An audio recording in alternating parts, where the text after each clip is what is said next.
97.7 QLZ's Third String Morning Show.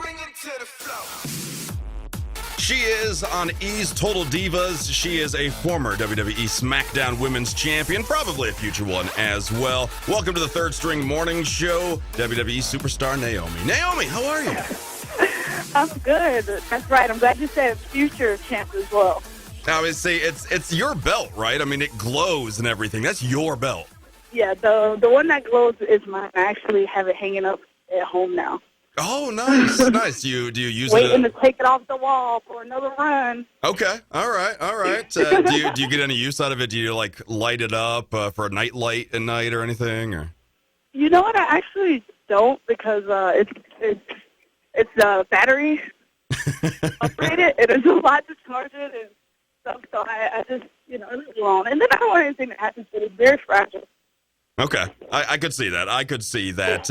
You say it's battery operated, so now I'm thinking it's like, what, you use like 3 AAAs, or what are you using that? No, it's a special battery like made for it. Okay, all right. So that lasts long, so the battery doesn't.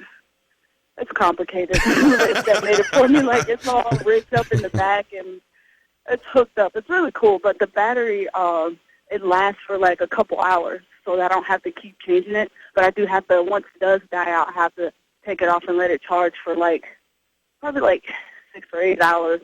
All right, so if that battery ever goes bad, is WWE going to replace that for you? Is that all on you at that point? I actually have 2 backup batteries. Oh, nice. So I'm good to go. All right, you thought about this. No, I thought about everything.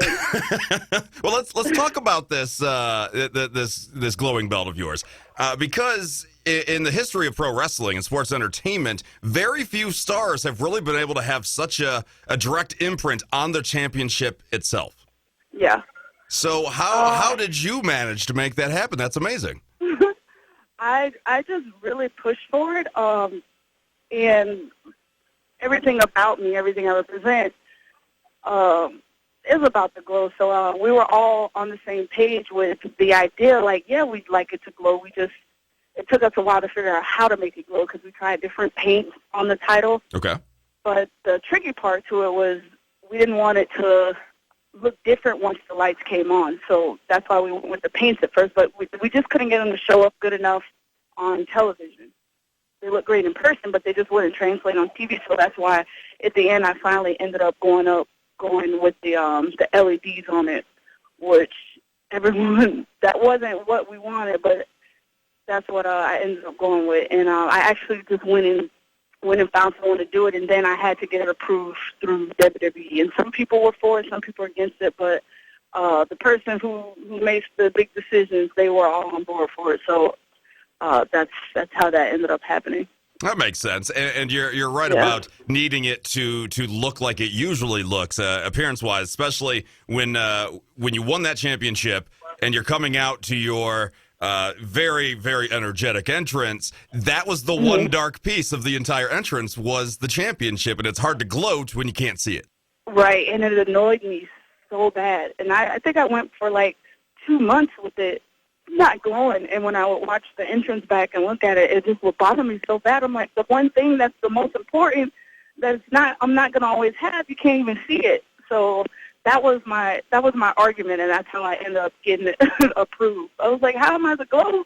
And my championship doesn't glow. It doesn't make sense. So, I was very happy and grateful that they did allow me to have that.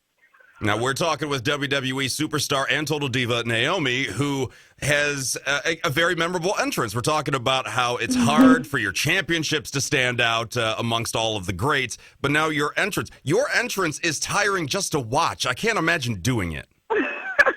It is very tiring, but I guess I've built up the stamina for it now, because when I first started doing it, I wouldn't breathe. I would be so excited. I would be so into what I was doing, I would forget to inhale and exhale. So by the time I get to the ring, I would literally be out of breath.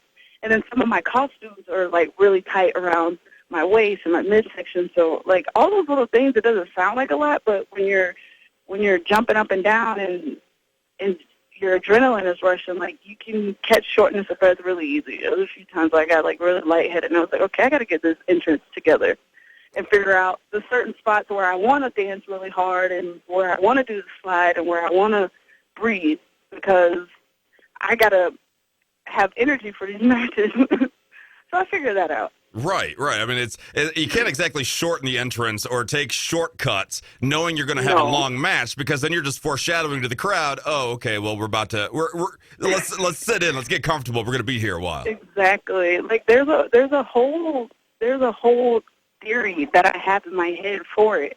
If I know we're going to a commercial break, then I'll dance a lot harder and do way more stuff, because then I know I have a few moments to breathe, during a commercial break before I go into my match. But it is different too if I have a tag match. I feel like it's not as intense for me, whereas if I have a 2-segment singles match, or, there's a whole science to the madness.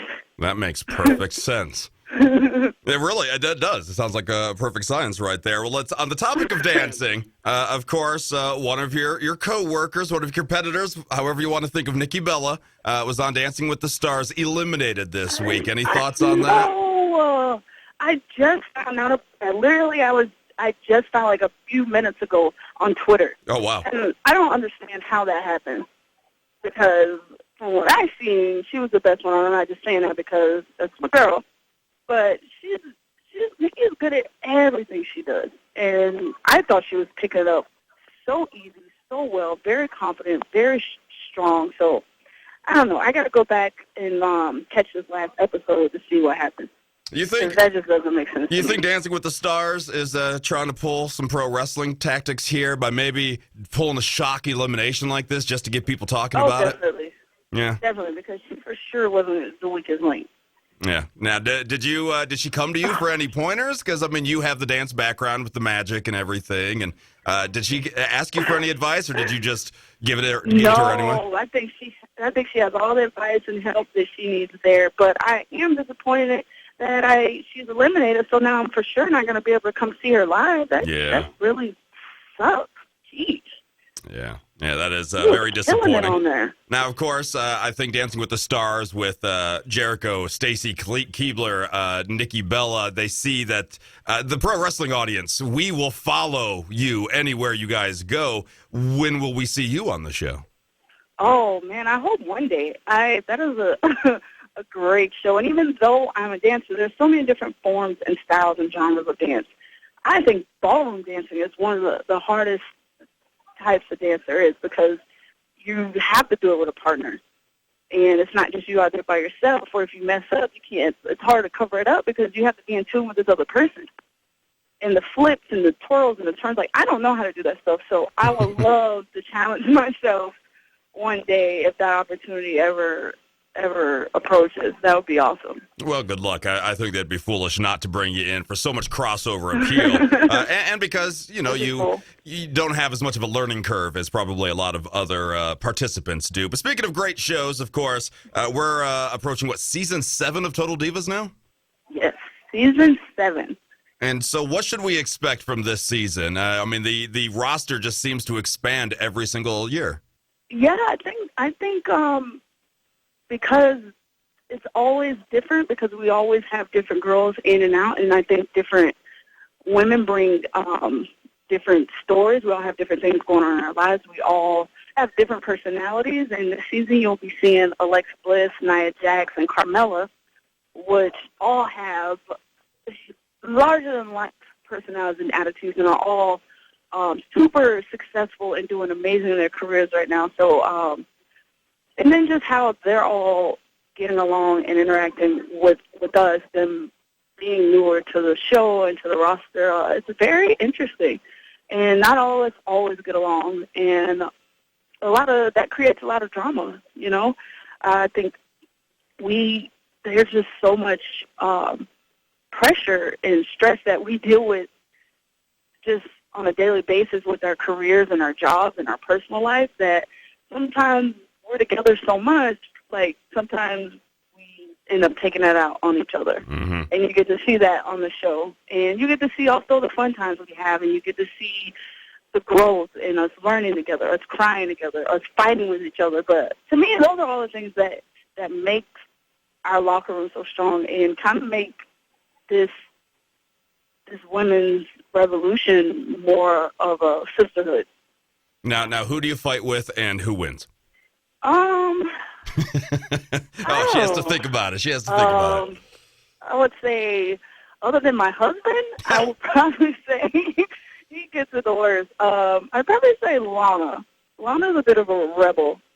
I feel like we all fight different. Me and Natty will be a little catty with each other, but it's all playful. But we'll say stuff, and it's like, I know you meant that. Whereas Lana, stuff gets a little more real and a little more intense. The other girls are newer, so, and they're on the Raw side. Nia Jax and Alexa are on the Raw side, which means they're on a different schedule than us SmackDown girls. So we don't get to see them as much. Mm-hmm. So when we do see them, it's all just fun because we don't ever get to see them. And we're always so happy to see them when we do see them. Makes sense. Makes perfect sense. sense. I would probably say within our locker room, we probably butt heads more so with the Bella twins, or Bree just had a baby, so I haven't been around her as much. And Nikki's been off doing her own things, and they're launching Birdie B, their new line, and she's going to dance with the stars. So the twins are super busy. So really, I feel like I spend the most time with Natty, Carmella, and Lana. Okay. And it's just a blast with those guys. A couple more questions, and of course we'll let you go on. But have to ask about follow up on the comments about the pressure of the industry and being on this reality show. You always have cameras on. How often do you actually get a break from quote unquote performing? I guess when the season is actually on airing. Because we're not filming anymore. But even I feel like at home, I still feel like we're still going. Like we all have families. I'm a stepmom. I have 2 stepkids. So even on my days off, we're in parent mode and going to football or soccer practice and going to baseball games and, just being parents. So I just feel like we have 2 days home to get everything together and prepare ourselves and be out, to start all over the next week. And to me, sometimes 2 days is not enough time to really decompress, get back out there. But that's the lifestyle we live. That's the career we chose, and that's what makes us superstars. No, that's what we do year round. There is no off season, and there's waves in the industry too, where you have your highs and you have your lows. And I think anybody watching the early days of Total Divas and have gone through the last couple seasons have seen the height of Naomi and the Usos, and saw maybe a little bit of a low, but now both sides, you're on top, and then of course the Usos, especially with their recent turn and their new attitudes, you guys are just on fire right now. Yeah, it's really exciting. There's definitely been more lows than there has been highs, but I think the lows is what make you appreciate and really take in the highs when you do get there. And it keeps you hungry and it keeps you passionate about what you do because you don't take it for granted. You can be here today and you can be back down here tomorrow, or you can be replaced tomorrow, or you can be hurt, or you can be injured, and it can all be taken away from you in a blink of an eye, which he and I both have experienced it through these past 8 years. So it's just a blessing, and we don't take it for granted. We're happy to be here, and we want to do this as long as we can. For me, that time will be cut shorter because I do want to have kids one day. So I feel like my time is limited, so I just want to make the most of it while I'm here and be impactful and want to be remembered when I am gone and missed. Well, I think you're on your way between the entrance, the championship, the ability, the talent, the personality. I think you're well on your way. But if anybody wants to reach out to you, you're welcome. Anybody wants to reach out to you socially, where can they find you? My Instagram, I'm biggest on Instagram. I love Instagram. It's Trinity_Fatu, and my Twitter is Naomi WWE. It's the championship, the ability, the talent, the personality. I think you're well on your way. But if anybody wants to reach out to you, you're welcome. Anybody wants to reach out to you socially, where can they find you? My Instagram, I'm biggest on Instagram. I love Instagram. It's Trinity_Fatu, and my Twitter is Naomi WWE. Anything that rocks. 97.7 QLZ.